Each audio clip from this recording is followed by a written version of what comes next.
ਅਸਲਾਮੁਅਲੈਕੁਮ ਸੱਜਣੋ ਬੇਲੀਓ ਤੇ ਮਿੱਤਰੋ, ਤੁਹਾਡਾ ਕੀ ਹਾਲ ਚਾਲ ਨੇ। ਉਮੀਦ ਹੈ ਸਾਰੇ ਠੀਕ ਠਾਕ ਹੋਣਗੇ, ਵਧੀਆ ਹੋਣਗੇ। ਲਹਿੰਦੇ ਪੰਜਾਬ ਤੇ ਚੜ੍ਹਦੇ ਪੰਜਾਬ ਮਾਸ਼ਾਅੱਲਾ ਨਾਲ। ਤੇ ਤੁਹਾਡਾ ਵੀਰ, ਤੁਹਾਡਾ ਭਾਈ ਮੁਹੰਮਦ ਨਾਸਰ ਤੁਹਾਡੀ ਖਿਦਮਤ 'ਚ ਹਾਜ਼ਰ ਹੈਗਾ। ਬਹੁਤ ਦਿਨਾਂ ਬਾਅਦ ਇੱਕ ਛੋਟਾ ਜਿਹਾ ਲਾਈਵ ਸੈਸ਼ਨ ਕਰਦਾ ਪਿਆ।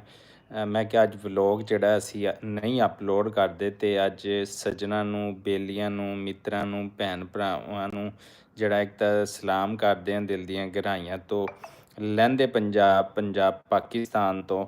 ਤੇ ਮੈਂ ਇਸ ਟਾਈਮ ਘਰ ਤੋਂ ਜਨਾਬੇ ਵਾਲਾ ਦੂਰ ਮੌਜੂਦ ਹੈਗਾ।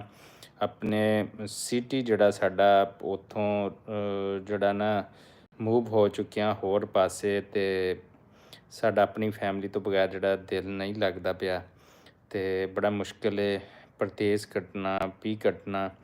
ਤੇ ਸਾਰੇ ਪਰਦੇਸੀਆਂ ਨੂੰ ਵੀ ਜਿਹੜਾ ਨਾ ਸਲਾਮ ਹੋ ਗਿਆ, ਜਿੱਥੇ ਜਿੱਥੇ ਵੀ ਜਿਹੜੇ ਕੰਟਰੀ 'ਚ ਵੀ ਰਹਿੰਦੇ ਨੇ। ਤੇ ਇਹ ਦਿਨਾਂ ਨੂੰ ਬਿਤਾਉਣਾ, ਆਪਣੀ ਫੈਮਿਲੀ ਤੋਂ ਦੂਰ ਰਹਿਣਾ, ਸਪੈਸ਼ਲੀ ਤੁਹਾਡੇ ਜਿਹੜੇ ਬੱਚੇ ਹੁੰਦੇ ਨੇ ਨਾ, ਜਦੋਂ ਤੁਸੀਂ ਕਿਤੇ ਜਾਂਦੇ ਹੋ ਉਹ ਤੁਹਾਨੂੰ ਬੜਾ ਯਾਦ ਕਰਦੇ ਨੇ। ਤੇ ਮੇਰੇ ਦਿਲ 'ਚ ਬਹੁਤ ਸਾਰੀਆਂ ਗੱਲਾਂ ਜਿਹੜੀਆਂ ਨਾ ਲਹਿੰਦੀਆਂ ਚੜ੍ਹਦੀਆਂ ਪਈਆਂ ਸੀ। ਤੇ ਮੈਂ ਕਿਹਾ ਮੈਂ ਆਪਣੇ ਭੈਣ ਭਰਾਵਾਂ ਨਾਲ ਜਿਹੜੇ ਪ੍ਰਦੇਸ਼ 'ਚ ਰਹਿੰਦੇ ਨੇ, ਜਿਹੜਾ ਸਾਡੇ ਤੋਂ ਵੀ ਜ਼ਿਆਦਾ ਦੂਰ ਪ੍ਰਦੇਸ਼ 'ਚ ਰਹਿੰਦੇ ਨੇ, ਅਸੀਂ ਉਹਨਾਂ ਨਾਲ ਗੱਲ ਕਰੀ। ਪ੍ਰਦੇਸ਼ ਤਾਂ ਪ੍ਰਦੇਸ਼ ਹੁੰਦਾ, ਜਦੋਂ ਤੁਸੀਂ ਸਿਆਣੇ ਕਹਿੰਦੇ ਸੀ ਕਿ ਜਦੋਂ ਤੁਸੀਂ ਘਰੋਂ ਬਾਹਰ ਨਿਕਲਦੇ ਹੋ ਨਾ, ਤੇ ਤੁਹਾਡੇ ਵਾਸਤੇ ਪ੍ਰਦੇਸ਼ ਸ਼ੁਰੂ ਹੋ ਜਾਂਦਾ ਹੈ।